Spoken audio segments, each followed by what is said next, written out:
Chris, shall we start with the last half an hour? Is that a blueprint for the rest of the season, do you think? Well, I don't know about a blueprint. What we have showed is, I think, is a reaction from conceding a poor goal at a time, at a very difficult place to get a result, and that's all you ask for. You look for them to up their game, which they did do. I think we got into some really good positions in that last period, and I think once we got the equaliser, it was about can we get that win, and credit to the players. It wasn't a question of settling for the point. It was really the sort of 3 points that we wanted, and of course Cafu's chance, the best chance of the game. But I think that's probably a little bit, story of certainly part of our season where we've been good in some games, but haven't managed to get them goals that can win us games.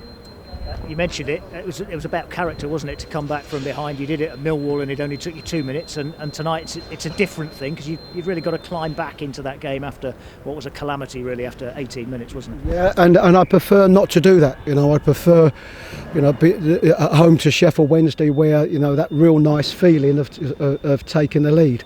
So yes, and it was a poor goal that we conceded, but you just look for a reaction, and I think even when we got the equaliser, there was still time in the game to then go on and try and win the game, and I thought that was certainly, that period was one of our best performances, I think, since I've been here, and I think one that warranted, I think, 3 points. But I think that's just probably where we are at the moment. It's kind of what I meant really when I say a blueprint, that you'll want to see your team in the second half of the season doing more of that for longer in games. That's what you want from them, isn't it? That. Well, I think you want more from, but still, we're not getting the goals that are winning us games. So, I even speaking with the players afterwards, and I can't, tell them anything that they don't know. When we play these games where we have opportunities and we have such a dominant period of the game, we've got to make it count. But sometimes that happens, and sometimes there's that one game or that 2 games that change things, and then all of a sudden it's a completely different feel. What about that first goal? I mean, what were the players telling you about what happened at half time? To be honest with you, I haven't asked. I mean, what your concentrations are very much at half time is not. It's not the goal that we conceded, it's not the past, it's about what we can do second half to get back in the game. So that's what you do. All your concentrations are on that. What I will do now, of course, is look at the goal again, ask the questions, but at this moment I haven't done that. As if Lewis Grabban got a shout, probably from a Stoke player rather than from his goalkeeper, that it was the keeper's. It kind of looked like that to us. Is that what it looked like to you? Well, it's Lewis has a responsibility in that near post area. So whoever does that role, has that responsibility. So as regards as a shout or why he's left it at this moment, I don't know. What about the weather conditions in the second half? How much of the game did you see? Well, I can tell you that the probably the last 25 minutes, anything on that far side we couldn't see.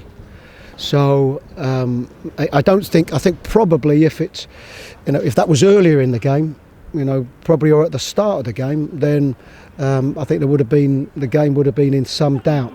But I think because we were a fair bit into the game, I think probably, and it didn't get worse after that, I think probably that's why it was allowed to continue. Tough to manage a game of football that you can only see half of, isn't it? Well, it is, because part of our game is also to give instructions on the side, some more than others. But when you can't see them, and certainly you couldn't see the ball where the ball was, it's hard to do that. But thankfully we completed the game. Certainly the last thing that we would have wanted would have been for the game to get called off at any stage, and certainly with the amount of games that we're having to play. You end 2020, Chris. It's been a horrible year for Forest. I know you haven't been here for much of it, but you end 2020 at least with 4 games unbeaten. I know you'll want far more, but have you got something to build on for the new year? Yes, we have, and of course we're going into January, and we have to try and think about how we can finish January in the best way, squad-wise, as possible. So yeah, absolutely something to build on. As I said, I've got a good group of players that want to do well, and certainly, at this moment, it's not through sort of lack of trying. It's just that challenge of turning what we've got in points at the moment into 3 points, which will get us away from an uncomfortable position that we are at the moment in the league.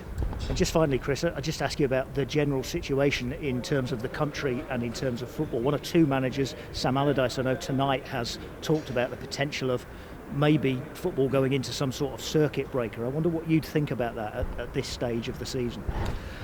No, I think probably my opinion, I think, as regards our game. I think our game generally, has taken very, very good precautions. I think we're all tested, fairly sort of regular, but it is a very, very difficult period for the country, and I think it's down really to the experts, the governors of our game, to sort of make them decisions and to see where it takes us. At the moment it seems that things have got worse than what they were over the last few months, and perhaps going back to where they were in the first peak as such. But it's obviously for the experts to make them decisions, and we have to adhere to any of them.